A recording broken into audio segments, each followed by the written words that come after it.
My name is Patty, and I'm the founder of Medical Medium Community Business. And we're kicking off 2026, touching base with some of the businesses that are listed on the website. Oh, there we go. Oh my goodness! I see you. I'm so sorry, everybody. Oh, don't worry. I was chanting and doing all the things. I know people were sending light, so I'm sorry. Don't worry. It's our first time. I'm sorry, everybody out there. It's 4 people left of 10. Hope they come back. Right, I know. I hope they come back too. Well, they can catch the replay. So, Yeah, that's true, and maybe cut that out. yeah, I'm not sure about if I could do that, but Don't worry. Maybe I can help you with that. yeah, yeah. So thanks everybody for joining. We have 5 people on. Feel free to post any comments. Julia, you just want to take it away, and we could hop right into it and tell us about how you came about to with Medical Medium and your whole journey and your path to your business and all about your business. Okay, I'll try to Yeah. put it in the box because it's quite a number of years already.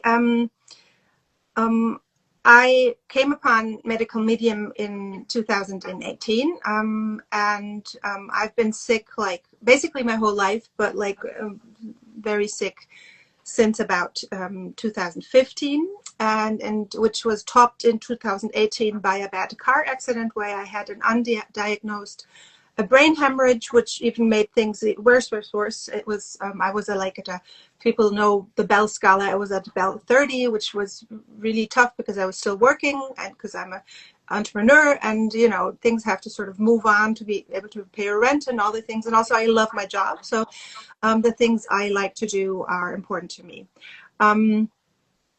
And so things started to change in 2018 when I finally found this new information. When it comes to my work, my vocal work, working as a singer and as a voice teacher for a long time, and when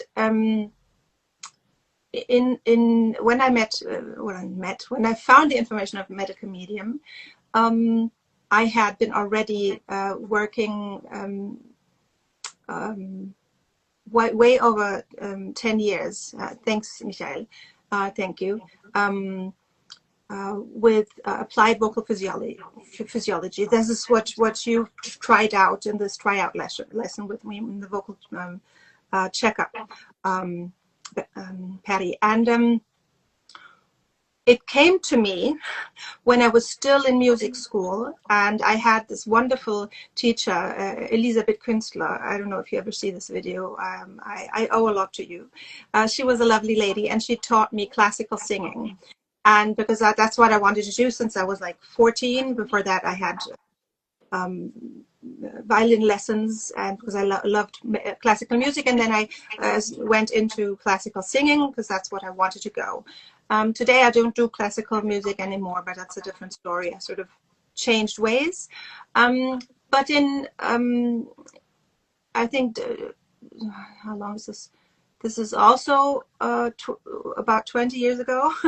I had my second vocal problem in my life. The first one was when I was like 14-ish, and back then they neither helped me a lot nor did they really know what was going on, because it was so rare that a young person would have a vocal problem. It wasn't, from my perspective today, it wasn't a big problem, but back then, of course, it shocked me, and I sort of just dealt with it. But I happen to have had let's say a bumpy road to life, so that wasn't anything new to me. That was at 14, and about 20 years ago, I had another one of those moments where a doctor told me, you cannot work as a professional singer anymore, you cannot teach anymore, we have to find a way to cure you. But in the end, they didn't really find anything. And I remembered that I had been to the Lichtenberg Institute a couple of years before, when I was still in college, and I just called them up and I said, what is the next workshop? And I just started to go there because that was just a gut feeling, and I had the address still. It was a long time before we used the internet the way we do now. And so I started working and taking classes and having like single lessons, and I worked my butt off. I didn't understand anything, but I felt that they knew what they were doing, and it worked. It worked really well, and it was a applied vocal physiology is something that is deeply connected to science, because it comes from the science of ergonomy, the question of how to help people stay healthy in their jobs. And everyone knows, like nowadays, we have certain heights of chairs and tables, etc. When people work in, in blue collar jobs, and they is it white collar? I mix them up when they're in the office. You understand? Yeah. Yeah. Yeah. And then Ergonomic things, thank you. Yes. ergonomic seats and keyboards and All that, and Mhm. that's all that all originated from scientists, actually a lot of physicists in the 1980s.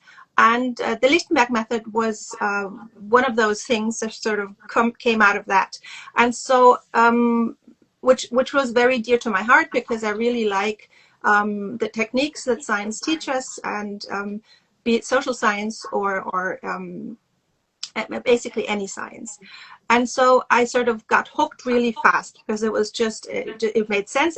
Everyone else didn't have solutions for me, so I just went to go to close by Darmstadt, like every other weekend, basically. And now you're probably asking, what is this work that I do? I work, I think Patty said a little bit, it's a somatic work. I work with the vagus. I never know if it's vagus or vagus. I work with fascia. Because basically, when you have your voice box situated right here, then the most important thing you have to know is that the vagus, the parasympathicus, is the nerve that nearly to 100% innervates this organ. And you might think, oh, that's very clinical. That's not lovely information, but it actually is, because when you look at all the other organs in our body, then we can see that most of them are sort of partially equally divided between the parasympathicus, which is the nerve that innervates all the rhythmic organs and is there to sort of help us keep calm and regulate ourselves, and the sympathicus, which is there to kick out adrenaline. And since there's a lot of people watching, or 4 people watching, I'm glad you stayed. Thank you so much.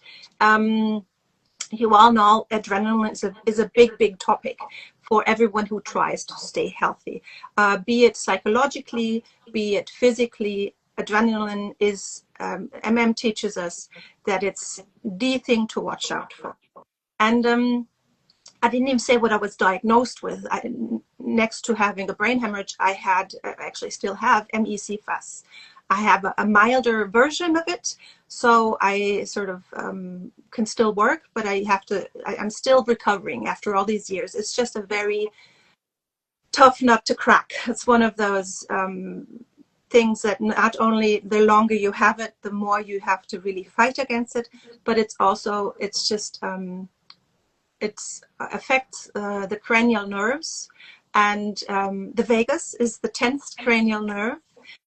Probably some of you know that, and so my specialty is, because the larynx is innervated over 99% by the parasympathicus, by the vagus, is of course the vagus. I really know my way around the vagus. So how do we do this? How do we approach helping our voice box do its thing and produce lovely sound, and maybe change subtleties in how sound sounds, either speaking or singing?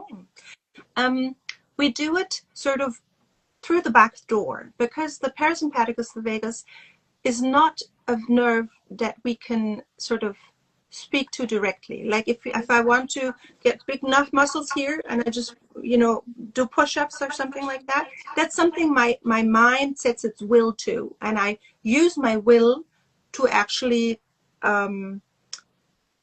command basically this action. But with your voice box, that's not your will. It's lots of it is is subconsciously. So we have to go through the back door. And one thing that helps going through the back door is, of course, words or just imagination. So you can imagine if we remember, there's this cranial nerve called vagus. And the cranial nerves, for those whose anatomy lessons have been a bit farther away, they basically originate in the middle of the brain, and then they move on through the spine, basically into the body. And there's several of them. It's not important to know them all, but the vagus is a very important one. And many of us who have debilitating illnesses have inflamed vagus nerves. The ones who don't have as debilitating illnesses also sometimes have inflamed vagus nerves. And on top of all of that, all the inflammation, all the information we have from with viruses, etc., there is the reality of too much stress, too much input from the outside. Because how do nerves work? They work in a way that they get an impulse from the outside or from the inside, and this impulse will make them react. Okay, so with adrenaline, we all know the impulses that can happen. You know, a car stops too fast in front of you, or your child runs off into the street. Those are all impulses that your nervous system your soul and your nervous system will react to it. And thanks to adrenaline, we can then jump and catch the child by its shirt and save the child, right? But the vagus, the parasympathetic, does not work like that. It needs different impulses, different information, different modalities. And basically what I do is I teach those modalities. And I don't know how much time we still have left. And if you guys, do you want to try something out? Oh, I think that would be fun. We have 4 people on right now. Okay. So yeah, let's try it. Yes. Okay, before we start, this is something I do with a lot of people, and don't be afraid if you say, oh, I can't feel anything, or I don't know. It took me personally, that's why I'm so convinced that everyone can learn this, because I took 2.5 years going to Lichtenberg for every other weekend and having a personal teacher every week. Thank you, Michael. I will. Well, I think we did this already, Michael. So for the starters, you're probably sitting, and I hope you're sitting comfortably. If not, then just sort of wiggle yourself into comfort. And maybe you want to take a sip of water. Everyone can take a sip of water. That was coconut water, is also very helpful for the nervous system. And then you just sort of notice, put your hands on your lap, and you notice how your hands are feeling. Maybe if your shoulders are tense or not. Can you have your elbows be heavy? And you know, that's very fast. But the actual experiment goes like this. You tell yourself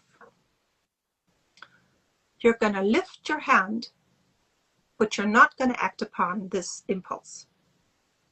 And now you might be confused, which makes sense. So I'm just going to say it again. Tell yourself, I lift my hand, but I'm not going to act upon it. I'm going to wait because I can't see you guys. I can only see Patty. Allow yourself to deeply breathe out as well. Don't hold your breath, please. I can't see you now, but someone was holding their breath. I can feel that. So I'm lifting my hand, but I'm not acting upon it.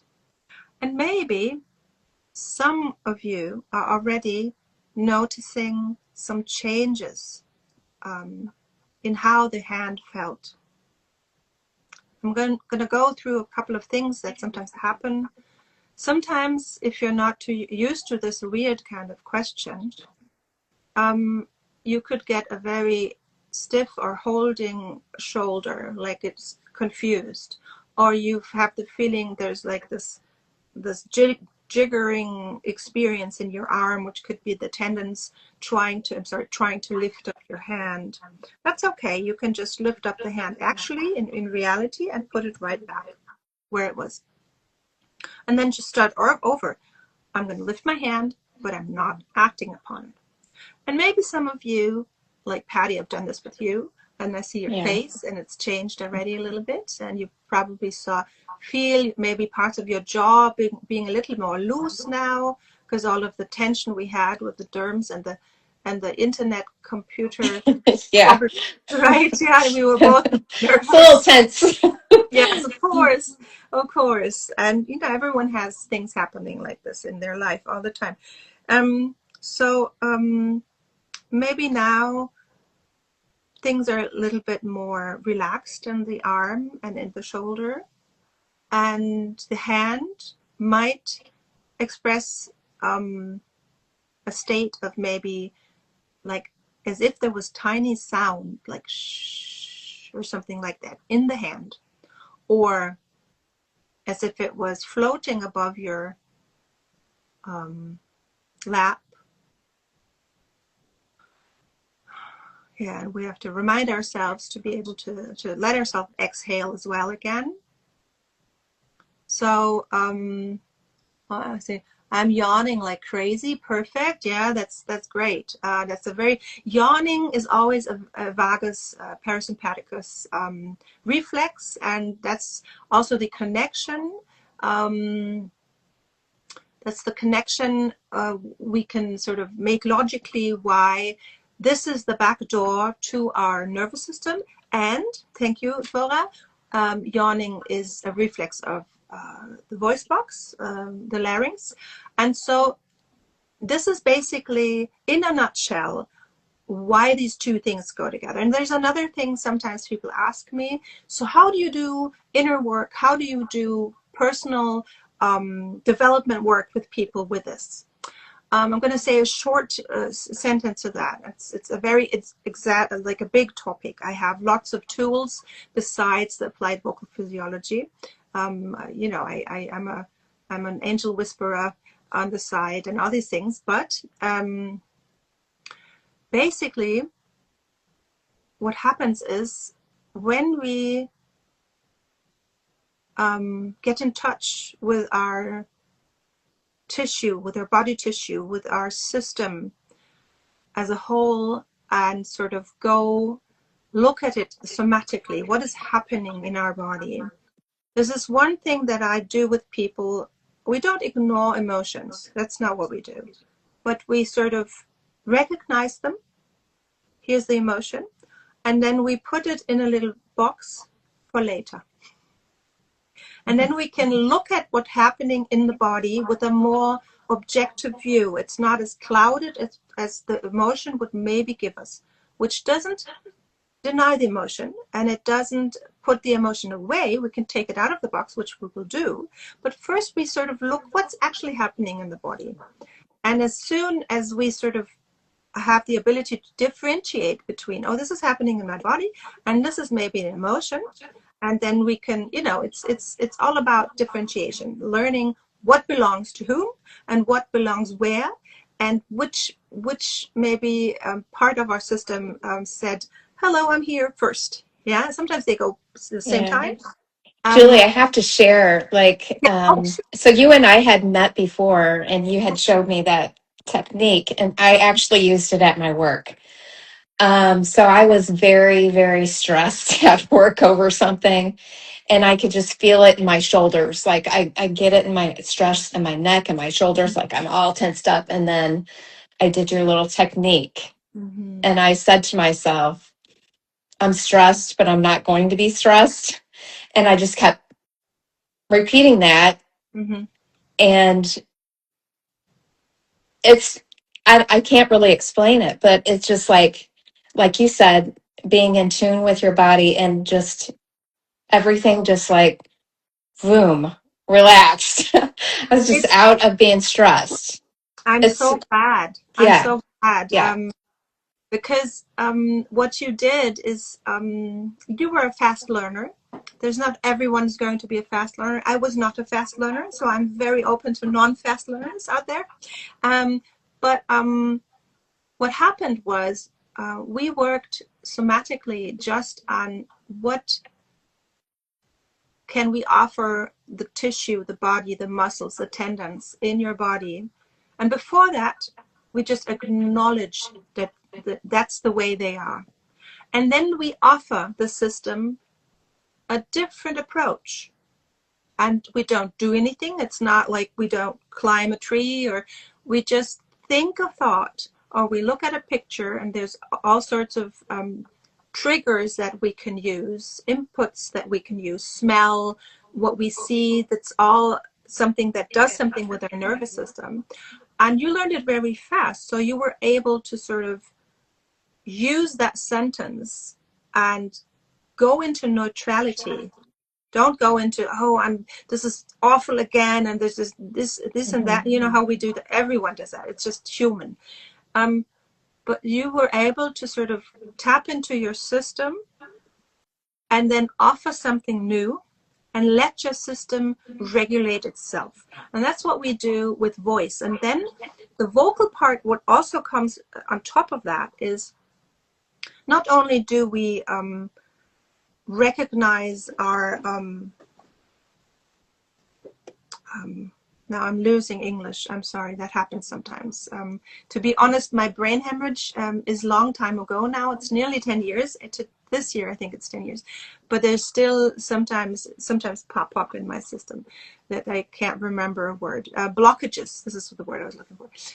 So we don't just recognize blockages, and we don't just recognize the state of being our tissue, our body is in, which is also, it's like, if anyone has done the liver meditation by MM, that in its own is like a biggie, because our body is like, our organs will be like, oh, thank you, you're seeing me. You know, they're in dire distress, and they want to be seen. The organs want to be seen. And after we see them, we can offer them something. And we could also offer them, like MM in the liver rescue liver rescue meditation does. He offers suction. And when I did this meditation just last year, I learned about it, and because there's so much by now, it's like hard to keep an overview. I was shook because suction is the main piece of information I give people to work with their systems. It's like the one thing, because the vagus, the parasympathicus, loves suction. It sounds weird, but it's from my applied vocal physiology standpoint, suction is the opposite of pressure. So if you look at it this way, if you have, and this is just a picture to make it make sense, but you have your two cells that go like this, and they like really pressure against each other, which would be cells that are very acidic, compared to two cells who are just sort of with each other in suction in themselves, like every cell is in suction with itself. That will be a very different touching and sort of mingling of cells, which would be the opposite of being acidic, which is I forget, but the opposite of acidic. Yeah, so back to how do we change core beliefs. We find them. We give our system the chance to regulate itself, the nervous system, the tissue, the fascia, all of that. And then from the perspective of the fascia, from the perspective of the voice, because everything we do, we will hear in the voice. It will have an immediate output if I have pressure in my system or if I have suction in my system. Like immediate change of high frequencies, of singer's formants, of pulsation in the sound, everything changes. So we look at how do we feel in our body and what do we hear. And both things are pretty neutral to beautiful, right? Their voice can be beautiful. Every voice is beautiful if it gets a chance to be beautiful. So we have something that we sort of revolve around, and on the side, those core beliefs sort of change because our nervous system has a new way of organizing it. And of course, I use a couple of systemic psychological techniques sometimes, and of course, you know, people who have belief or are into angels and all that. They can work with me on this level as well, because but of course I also work with people who maybe are agnostic or don't have any belief in higher realms, which is okay because I respect everybody's position, you know. It's very, it's to me it's very holy that everyone has their own right to believe or not to believe. It's very, very important. Julie, So, is this what you did with Kathy to help her on her path to oh, healing? thanks. Well, with Kathy, hi Kathy. Whenever you're going to see this, I'm so glad. It was Kathy was nothing short of a miracle to work with her, and That's really amazing. yeah, and of course, I couldn't have done it with her without her doing information, and that's why I offer like you know, how to help your voice by eating well as well. And of course, it's information because where I stand, it's the only information that really helps people with problems. And what happened with Kathy was we did basically just applied vocal physiology. I mean, of course, Now, what did she have? dysphoria. Yes, It's also spasmic vocal. connected to like a very inflamed cranial vagus nerve and a couple of other nerves that are just in a very bad state. And what I helped her with, Spasmodic dysphoria. exactly. Spasmodic dysphoria. Yeah, spasmodic, and that's why the sound was like always like this shaken. It was very held, and you could see even in her posture that something was like this all the time, and she was in constant pain and despair basically, and so what we did with her was she's a professional singer. You have to also acknowledge that. We unlearned the new learned blockages. She sort of learned being sick, because that's what we do when we are sick. Like you can imagine if you break your arm, or if much easier if a tooth hurts, we start to not chew on the side where the hurting tooth is, right? So we chew with the other side.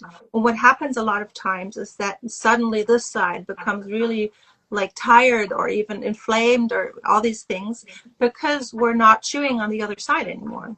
So this is a pattern that we have to first identify. Same thing, it's a blockage, a pattern, and then we sort of learn to unlearn it and to Because you've compensated for so long to learn how to deal with whatever right. was And going on. It's kind of it like can breaking, like having a pain in the hip or something, and then you start walking weird to make it feel better. But right, yeah.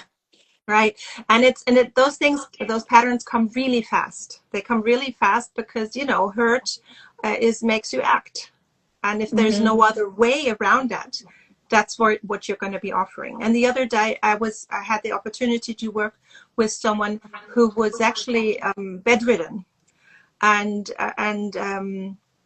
I was really happy to see again that I could build trust, because people who are bedridden, a lot of times they think they can't do anything, but that has more to do with the other side. Because I said, you know, we can do everything that is possible. And if I have this is my, so I've worked with people in wheelchairs. I've worked with people with disabilities. I've worked with all sorts of people.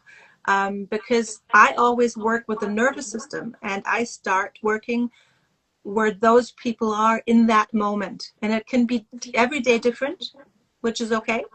And so it doesn't really matter if you feel called to do this work.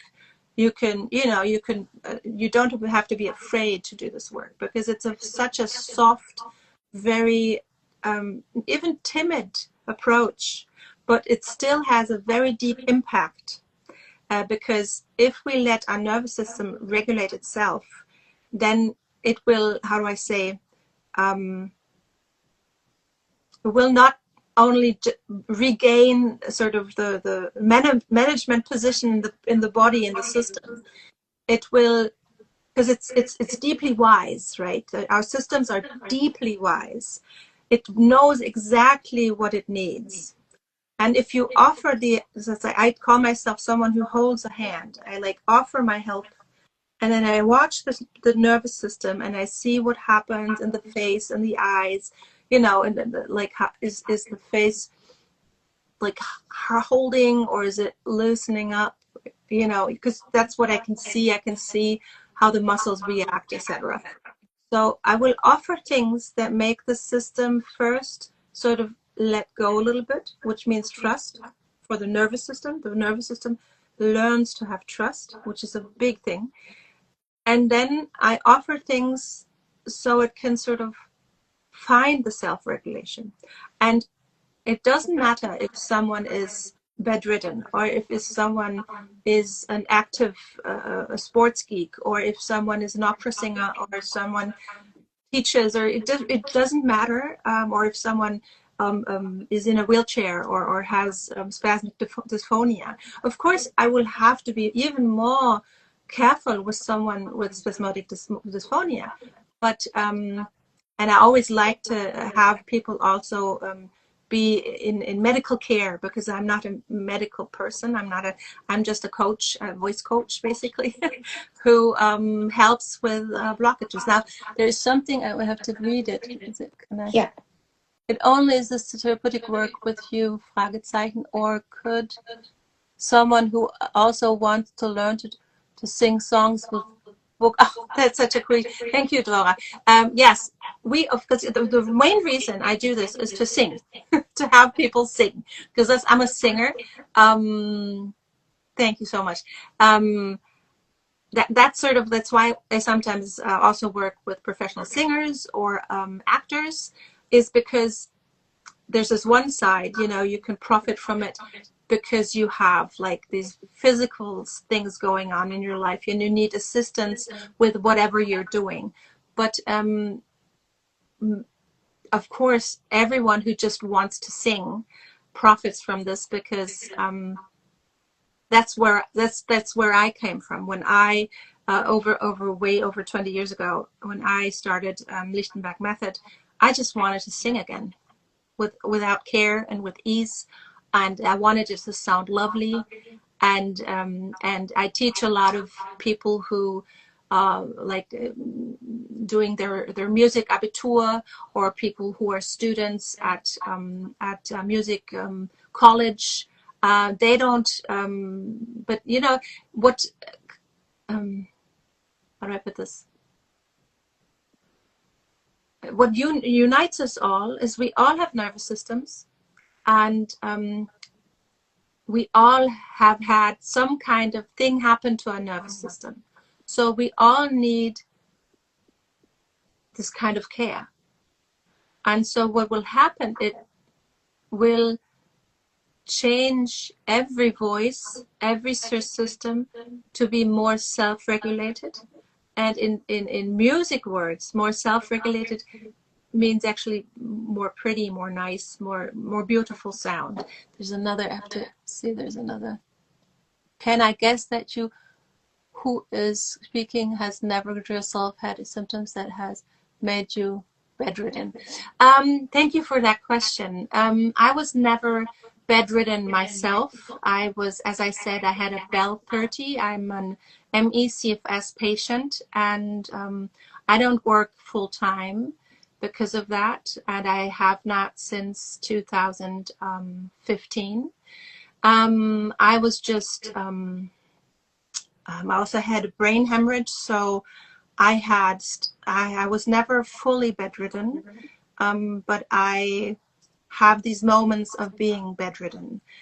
Is that what you wanted to know? Good vibes, You good can find energy. Julia on our website, mmcommunitybusinesses.com. And Julia, what other ways can they find you and your work? On IG, on YouTube, on Facebook. Oh, I'm saying it because the info you said is not working on all symptoms that cause someone to be bedridden. Oh, thank you for that question. Just a real sum up. I never said that. I never said that I was able to cure anything. I'm not a health practitioner. I'm a voice coach. That's very important.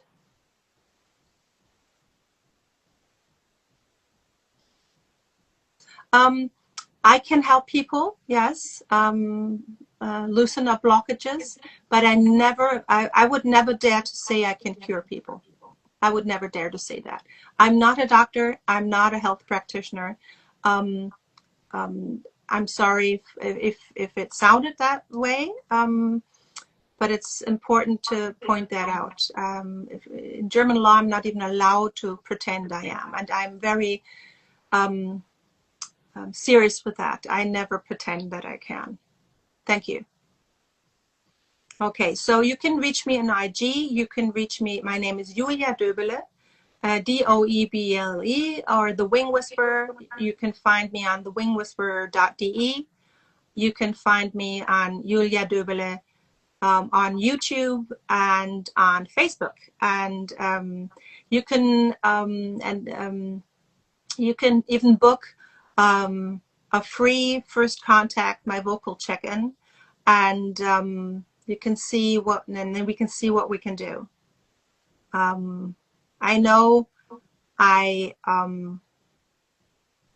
can help people have beautiful voices. And the question here would maybe be, what is beautiful? But that would be a whole nother live. Well, thank you so much. Appreciate it. And thank you everybody for hanging out with us and for going through, us being our first live and all of our technical difficulties. Thank you. Okay. Thanks, everyone. Thank you. Bye.